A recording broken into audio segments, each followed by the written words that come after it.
हिरे माझा मिथवा मालिकेचा आजचा भाग खूपच जास्त इंटरेस्टिंग आहे.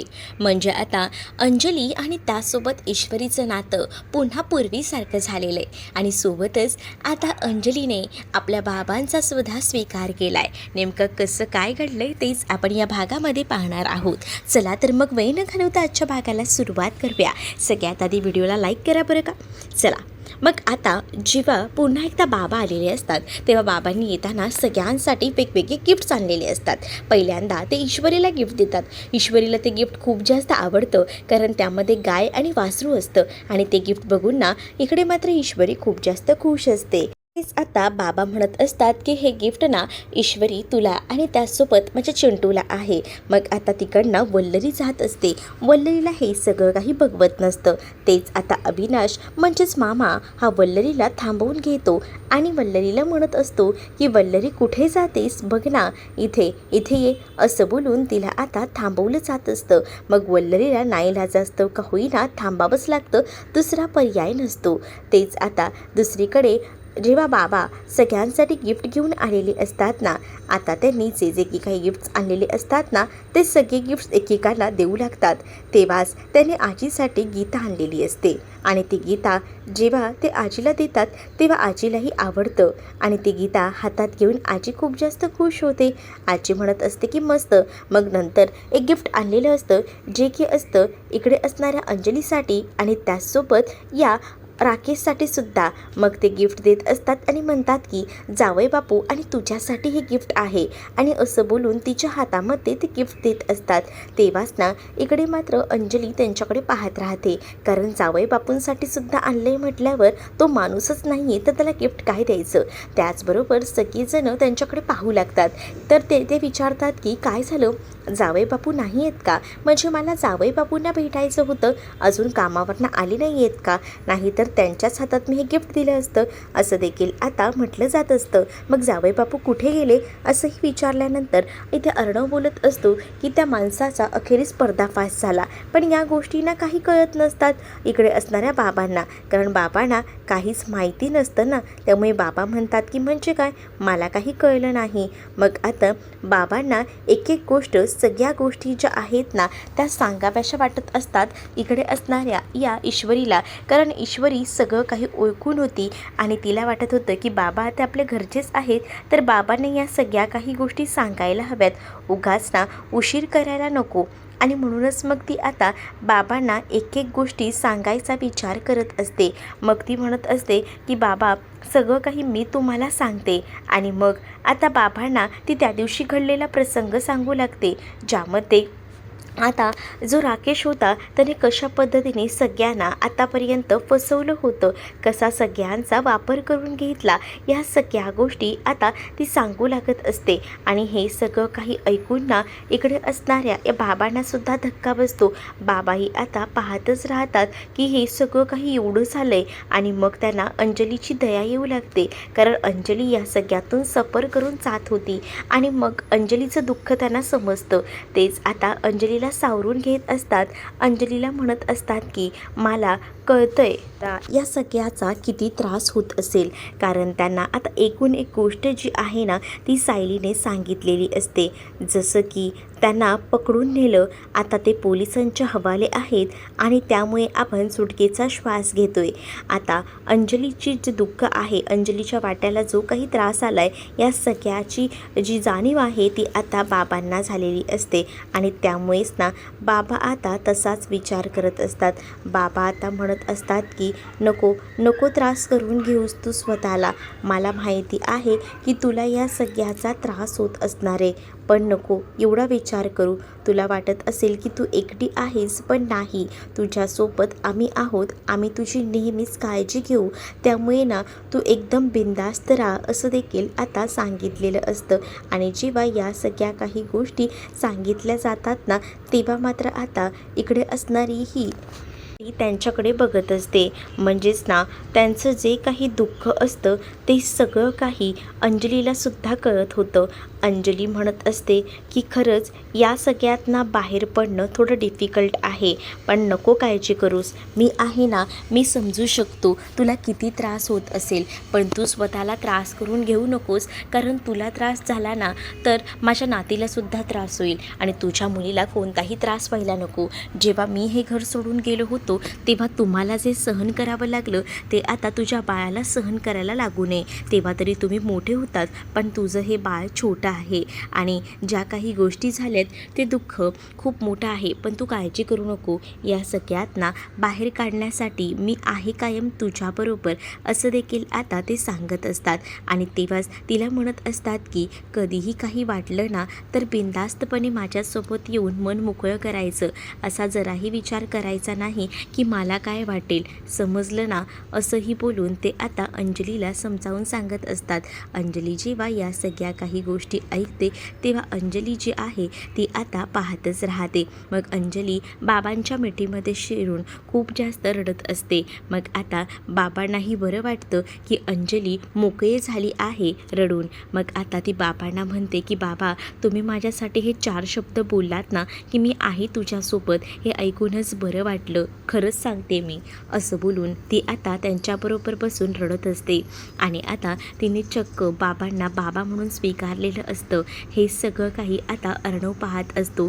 इथे असणाऱ्या ईश्वरीला सुद्धा खूप बरं वाटत असतं, कारण ती सुद्धा या सगळ्या क्षणाची वाट बघत होती. पण अर्णव अजूनही नाराज होता.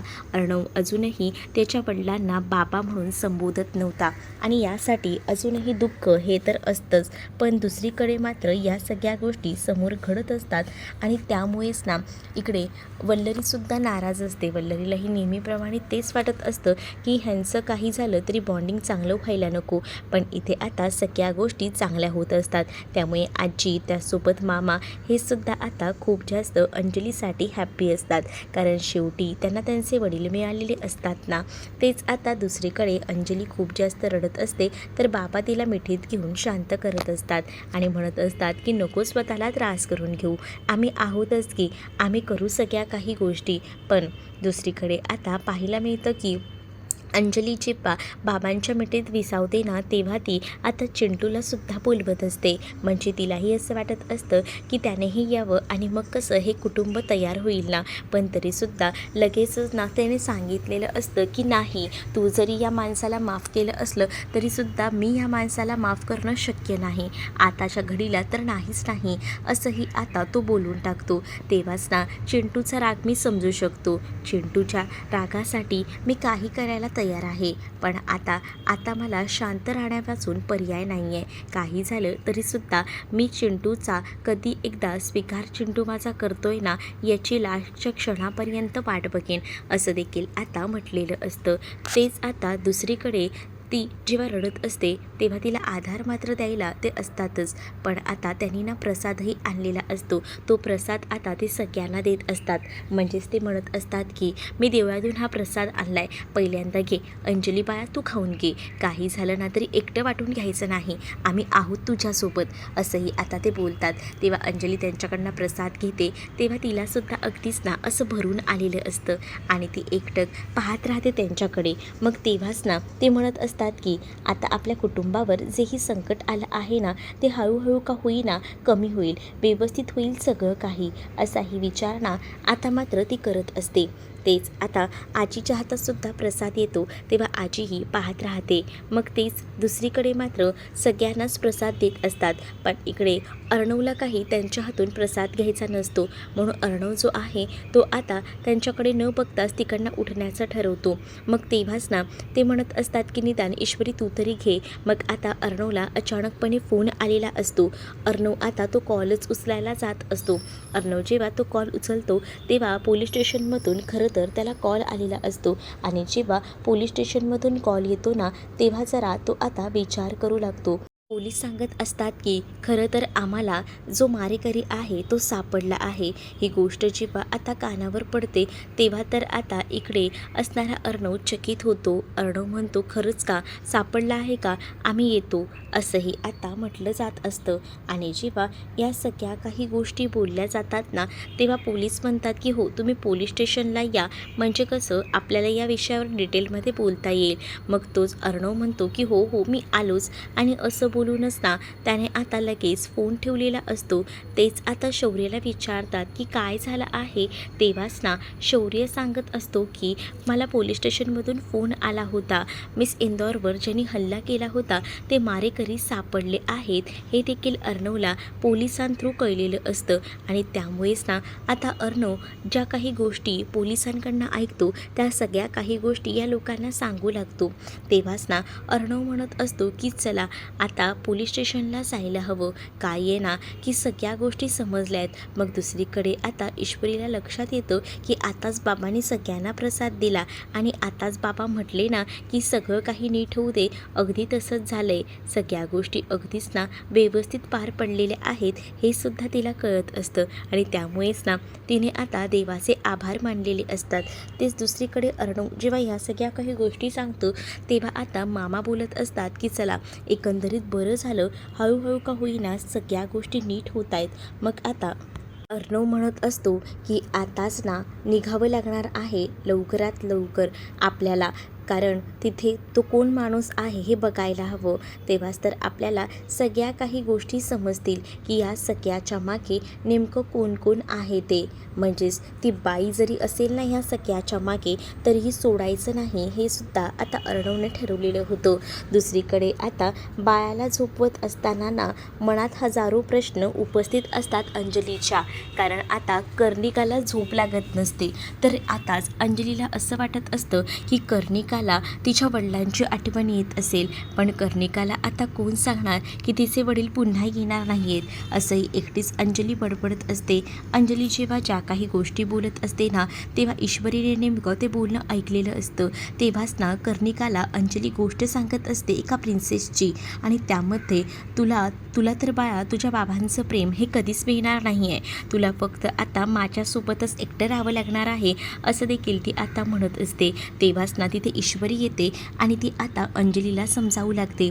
अंजलीला म्हणत असते की ताई तुम्ही असं का म्हणताय की आपल्या बाळासोबत कन्नूसोबत कोण नाही आहे. तुम्हाला सांगू का, तिला एक सोडून दोन दोन आई आहे. मी सुद्धा तिची मामी नाही तर तिची आईच आहे की. मग तुम्ही असं कसं म्हणता. आणि त्यापेक्षाही महत्त्वाचं म्हणजे कर्णिकाकडे एक बेस्ट असा मामा आहे जो कधीही तिने काही मागितलं ना तर एका झटक्यात तिच्यासमोर आणून हजर करेन. मग ताई तुम्ही रडताय का, का त्या माणसाची आठवण काढून त्रास करून घेताय. ही आता ईश्वरी बोलत असते. तेच ईश्वरीला आता अंजली सांगत असते की करू तर काय करू, मला खरंच कळत नाही गं. म्हणजे बघ ना, आम्ही त्या माणसावर खरं प्रेम केलं पण त्या माणसाने आम्हाला फसवलं. आमच्या या सगळ्या भोळेपणाचा फायदा करून घेतला. पण या सगळ्या गोष्टी तुझ्यासमोरच आहेत की. म्हणजे आम्ही अगदीच मनापासून प्रेम केलं पण त्याने त्या माणसाने फक्त आमचा वापर करून घेतला. या सगळ्या गोष्टी समोर दिसत आहेत पण ह्या सगळ्या गोष्टी पचनी पडत नाही आहेत. पण ताई तुम्ही का त्रास करून घेताय. नका विचार करू इतक्या या सगळ्या गोष्टींचा. त्याचबरोबर आता तिथे अर्णवही आलेला असतो. तर अर्णवही आता अंजलीला समजवायचा प्रयत्न करत असतो.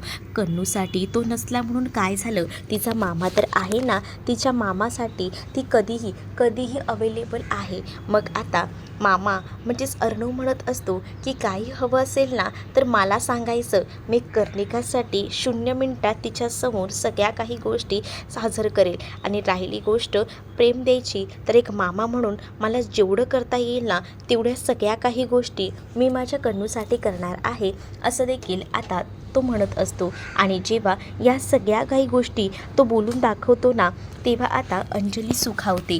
तेच आता मला ना माझ्या आजीसोबत थोडं बोलायचं आहे, दे बरं इथे दे तिला. ही आता अर्णव जो आहे तो अंजलीला बोलत असतो.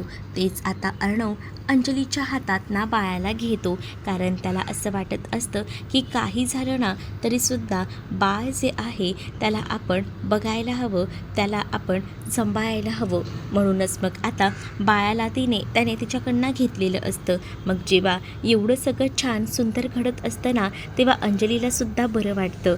अंजली नाही तर एकटं पडल्यासारखं तिला वाटत होतं आणि तेव्हाच ना ती ईश्वरीसोबत बोलत होती. ईश्वरीला ती सांगत होती की त्या माणसाने आमच्या भोळेपणाचा किती फायदा घेतला, म्हणजे आम्ही त्याच्यावर डोळे झाकून विश्वास ठेवला, पण त्या माणसाने आमचा विश्वासघात केला. त्या माणसाला तर अशी शिक्षा व्हायला हवी ना, असं देखील आता अंजली बोलत असते. अंजलीच्या डोळ्यामध्ये आता पाणी आलेलं असतं. अंजली जेव्हा आता रडत असते ना, तेव्हा मात्र आता तिला सावरायला ईश्वरी असतेच. तेच आता अर्णवही आपल्या बहिणीला ताईला म्हणत असतो की ताई, नको ना, नको इतका त्रास करून घेऊ तू ह्या सगळ्याचा. मला कळतंय तुला या सगळ्या गोष्टींचा त्रास होतोय, पण या सगळ्या गोष्टीत ना आता तुला बाहेर पडायला हवं. आम्ही आहोतच गे गं तुझ्याबरोबर, असंही आता म्हटलं जातं. तेव्हाच ना तो बाळाला घेऊन त्या पाळण्यामध्ये झोपवतो आणि त्या बाळासोबत छान अशा गप्पा मारत असतो. म्हणजेच त्याला आता असंच वाटत असतं की हे बाळ जे आहे ते खूपच सुंदर आहे आणि त्या बाळाला कशाचीही कमतरता भासू नये असंच वाटत असतं. आणि म्हणूनच ना मग तो बाळाला घेऊन बसलेला असतो. तेच दुसरीकडे आता तो बाळाला सांगतही असतो, कधीही काही लागलं ना तर ह्या मामाला बेधडकपणे सांगायचं. तेच आता तो हळूच ईश्वरीकडे पाहतो. तर ईश्वरीकडे पाहिल्यानंतर अंजली आणि त्याचसोबत ईश्वरीचं बॉन्डिंग हे खूपच सुंदर झालं आहे, अगदी पहिल्यासारखं हे सुद्धा दिसलेलं असतं. इकडे अंजलीसुद्धा ईश्वरीला अगदीच मायेनं जवळ घेते. ईश्वरीलासुद्धा आता अंजलीताईसाठी वाईट वाटत असतं आणि त्यामुळेच ना तीसुद्धा आता खूपच जास्त तिला जवळ घेत असते आणि आपल्या बाहूत ठेवल्यानंतर तिला असं वाटतं की अंजलीताई निदान या सगळ्या गोष्टीमुळे तरी का होईना थोडा रिलॅक्स होतील. पण दुसरीकडे मात्र आता पोलीस स्टेशनमधनं जसा फोन आलेला असतो ना, तेव्हापासनं वल्लरी थोडी डिस्टर्ब असते. ती थोडा आता विचार करत असते की काय करावं. तिला काही ऑप्शन्स भेटत नसतो. मग ती म्हणत असते की त्या ईश्वरीवर हल्ला करायला तर उदयकांतनेच माणसं पाठवली होती, पण ती सगळी माझ्या सांगण्यावर ना, का तर तो धुमाळ भेटायला नको यासाठी. मग आता काय करायचं तिला कळत नसतं. पण नंतर ती विचार करते की हा जर तिला भेटला तर काही खरं नाही. मग त्यापेक्षा या उदयकांचाच काहीतरी बंदोबस्त करायला हवा, हाही विचार ना आता वल्लरीच्या डोक्यामध्ये येऊ लागलेला असतो. त्यामुळे वल्लरी त्या सगळ्या गोष्टींचा विचार करू लागते. तेच दुसरीकडे आता ती म्हणत असते की पोलीस त्याच्यापर्यंत पोचण्याच्या आधीच मला त्याच्यापर्यंत पोचायला हवं. तेच इकडे आकाश हा बेडरूममध्ये झोपलेला असतो आणि म्हणूनच मग आकाशला बघण्यासाठीच ना रूममध्ये गेलेली असते ती, म्हणजे नम्रता. आणि नम्रता बघते की हे अजूनही झोपलेले आहेत. मग आता नम्रता विचार करत असते की कोणालाच काहीच वाटत नाही, म्हणजे हे पण अजूनही झोपलेलेच आहेत असं बोलून ती जात असते. तेच आता मागून आता तिला आकाशने पकडलेलं असतं आणि आकाश तिला जसं खेचतो ना तसं ती आता डायरेक्टली त्याच्या अंगावर येऊन पडते. जसं ती त्याच्या अंगावर येऊन पडते ना, तेव्हाच तो तिला म्हणत असतो की तुला काय वाटलं मी झोपलो आहे का, मी ऐकतोय सगळं, काय झालं आहे, का नाराज आहे माझी बायको, असंही आता इकडे असणाऱ्या नम्रताला आकाश विचारतो. त्यावर नम्रता म्हणते की कोणाला ना काही पडलेली नाही आहे माझी, तुम्हाला तर नाहीच नाही. म्हणजे मला सांगा, या घरात आल्यापासून लग्न होऊन आपल्यासाठी कोणी निवांत वेळ काढलाय का? प्रत्येकाला ना प्रत्येकाचं पडलंय. तुम्हाला सांगते त्या ईश्वरीला डिटेक्टिव्हगिरी करायची असते, त्यामुळे ती ईश्वरी घराच्या बाहेर पडते आणि सगळी घराची जबाबदारी माझ्यावर सोपवते. त्याचबरोबर तुमची आई ती तर मला प्रत्येक वेळेला सुनावत असते, प्रत्येक वेळेला ती मला माझी कमतरता दाखवत असते. मग त्यावेळेला मलाही काही करावं ना काही समजत नसतं. त्यात तुमचे बाबा प्रत्येक गोष्ट मजा मस्करीवर घेत असतात. मग तेव्हाही मला थोडंसं वाईट वाटतं की माझ्या बाबतीत कोणी सिरियस का नाही आहे. आणि तुम्हाला सांगू का, तुम्हालासुद्धा जिजूने किती कामं दिली आहेत. आताच आपलं नुकतं लग्न झालं आहे, तर मग जिजूंनाही कळायला हवं ना की तुम्हाला किती कामं द्यायची आणि किती नाही. ती एवढ्या कामाचा प्रेशर कोणी देतं का? मला तर आवडलेलं नाही आहे जिजूंचं हे वागणं, असंही आता ती म्हणत असते. मग तेव्हाच ना आकाश तिला म्हणत असतो की कामाचा लोड इतका आहे तर तसं वाटणार तुला, पण तो काही मुद्दामून थोडी करतोय, प्रत्येकाला असं वाटत असतं गं. पण त्याच वेळेला ना या सगळ्या काही गोष्टी जेव्हा बोलल्या जातात तेव्हा इकडे आकाश जो आहे तो कसंबसं आता समजवायचा प्रयत्न करत असतो आणि तो म्हणत असतो की तू समजतेस तसं काही नाही, कामाचा प्रेशर जास्त असल्यामुळे मला थांबावं लागते, तू नको इतका विचार करू. आणि त्याचबरोबर आता ती म्हणत असते की राहू दे ना, कोण कुणाचा विचार करत नसतं हो आजकाल. म्हणजे तुम्हाला सांगू का, माझ्याबद्दल तर कोणीच नाही विचार करत. तर ती आता म्हणत असते तेव्हा ती एवढंही सांगते की मला तर इशूने इतक्या कामाचा लोड दिला आहे ना की काय सांगू. आताही बघा ना, आताही ती कुठेतरी डिटेक्टिव्हगिरी करायला निघून गेलीच असेल, मग आता मलाच कामं करावी लागणार आहेत. मग तिची ना चिडचिड होत असते आणि त्यामुळेच ना आकाशही आता काहीच करू शकणार नसतो. आकाशही काहीच गोष्टी करू शकणार नसतो ना, त्यामुळेच आता नम्रता काय बोलते त्याच्याकडे तो इग्नोर करायचंच ठरवतो. कारण नम्रताना आता ज्या काही गोष्टी बोलत असते त्याच्याने त्रास होत असतो आकाशला. म्हणजे आकाश विचार करतो की नम्रताने या सगळ्या कठीण काळामध्ये समजून घ्यायला हवं, पण ती काही केल्या समजून घेत नसते. तेच आता दुसरीकडे पाहायला मिळत असतं की नम्रता म्हणत असते की माझ्या वाट्याला जे दुःख आहे ते तर आता मला भोगावं लागणारच आहे, काही झालं ना तरीसुद्धा. असंही आता विचारणा ती करत असते आणि त्याला तसं बोलूनही ती दाखवते. तेच आता दुसरीकडे पाहायला मिळत असतं की इकडे आता आकाश वैतागून तसाच झोपून जातो. तो म्हणतो की हिला किती आणि कसं समजवू मला काहीच कळत नाही आहे. कारण नम्रता नेहमीप्रमाणे समजवण्याच्या मनस्थितीच्या पुढे गेलेली असते. तेच आता पोलीस स्टेशनला अर्णव आणि ईश्वरी सकाळीच पोचलेले असतात. तेव्हाच ना त्यांना आता पोलीस सांगत असतात खरं तर धुमा यांना हॉस्पिटलमध्ये ॲडमिट केलेलं आहे आणि त्यांच्या चौकशीसाठी आपण सगळीजणं दिवस रात्र बघत आहोत की कोण कोण येते. तिथे मी एक हवालदारसुद्धा ठेवलेला आहे आणि त्यावरूनच मग मला समजतं की कधी कोण काही येतं ते. आणि तेव्हाच ना म्हणूनच मग तिथे एक माणूस ठेवलेला असताना तेव्हा आम्हाला बऱ्याच गोष्टी समजल्या. तेव्हा आम्हाला लक्षात आलं की हा एक व्यक्ती जो सारखा येऊन निरीक्षण करतोय आणि म्हणूनच मग आम्ही त्याला संशयित म्हणून पकडलं. संशयित म्हणून जेव्हा पकडलं ना तेव्हा आम्हाला खात्री पडली आणि त्यांनी मग आता सगळ्या काही गोष्टी सांगितल्या ज्या की आम्ही त्याच्याकडनं वधवून घेतल्या. आणणारे त्याला आणि मग असं बोलून हवालदाराला सांगितलं जातं की त्याला घेऊन या. मग आता त्याला घेऊन आणलं जातं आणि जेव्हा त्याला आणलं जातं ना तेव्हा मात्र आता ती लगेच अर्णव त्याच्या अंगावर जातो. अर्णवला राग येत असतो कारण अर्णव ओळखत असतो की काहीतरी गडबड आहे. मग आता अर्णवला राग यासाठी येत असतो कारण त्याच्या ना बायकोवर त्याने हल्ला केलेला होता आणि या सगळ्या काही गोष्टी आता आठवत होत्या. म्हणूनच मग आता तो विचार करतो की नाही, हाच तो आहे तर ह्याला सोडणार नाही. ईश्वरीलाही आता तो सरळ दिसत असतो. मग ईश्वरी अर्णवला थांबवत असते. ईश्वरी जेव्हा अर्णवला थांबवते ना तेव्हा आता अर्णव जो आहे तो आता तिच्याकडे पाहतच राहतो. तेच आता पोलिसही म्हणतात की प्लीज कायदा हातात घेऊ नका.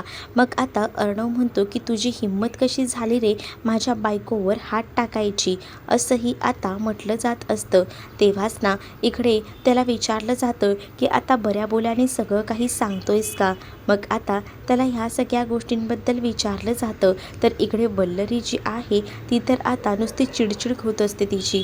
तिला आता काही झालं तरीसुद्धा असं वाटत असतं की ही लोक केव्हाचे पोलीस स्टेशनला गेलेत, अजून कसे काही आले नाहीत, हाच विचार ना ती आता करत असते.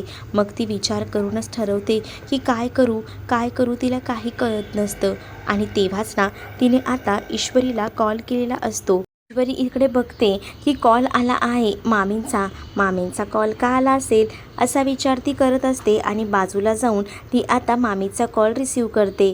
तेच ग, कुठे आहेस तू आणि कधीपर्यंत येणारेस अशी मुद्दामून चौकशी ना मामी करत असते. मग तेव्हाच ना इकडे असणारी ही ईश्वरी म्हणत असते की काय झालंय, काही झालंय का, तसं असेल तर सांगा ना. मग तेव्हाच ना इकडे ती म्हणते की अगं तू सगळं काही इकडे त्या नम्रताच्या अंगावर सोडून गेली आहे. नम्रता किती आणि काय काय म्हणून करेल ग ते तरी मला सांग. मग आता मला यायला थोडा उशीर होणार आहे असंही ती म्हणत असते. अगं पण तू आहेस कुठे. पण ईश्वरी तिला कुठे आहे हे सांगत नाही आणि जेव्हा ईश्वरी तिला कुठे आहे हे सांगत नाही ना तेव्हा मात्र आता वल्लरीची खूप जास्त चिडचिड होत असते. मग आता वल्लरी उदयकांतला कॉन्टॅक्ट करायचा प्रयत्न करत असते. उदयकांतला जेव्हा ती आता कॉल करत असते ना तेव्हा मात्र आता उदयकांतचा फोन जो आहे तो बंद लागत असतो. उदयकांतचा फोन बंद लागल्यामुळे अजूनच आता वल्लरीची चिडचिड होत असते. ती म्हणत असते की काय करावं या माणसाला, खरंच ना.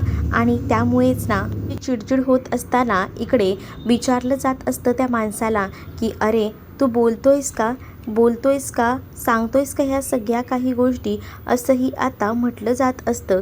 तेव्हाच ना बोल, तुझ्याबरोबर तुला जे कोणी सांगितलं हे करायला ते कोण होतं, कोणी तुला सुपारी दिली?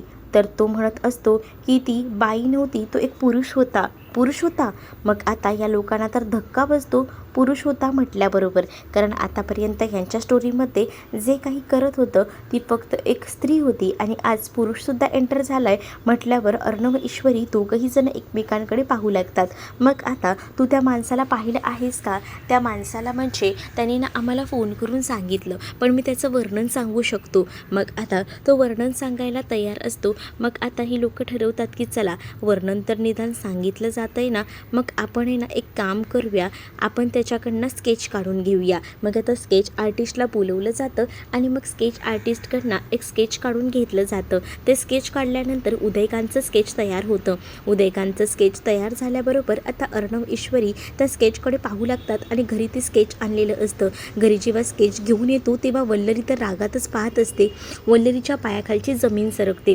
तिला आता कळत नसतं की ही लोक उदयकांतपर्यंत पण पोहोचत आली आहेत. म्हणजे स्केचमध्ये उदयकांत काढला आहे म्हटल्यावर आता उदयकांत त्यांना सापडेल. काहीतरी करायला हवं.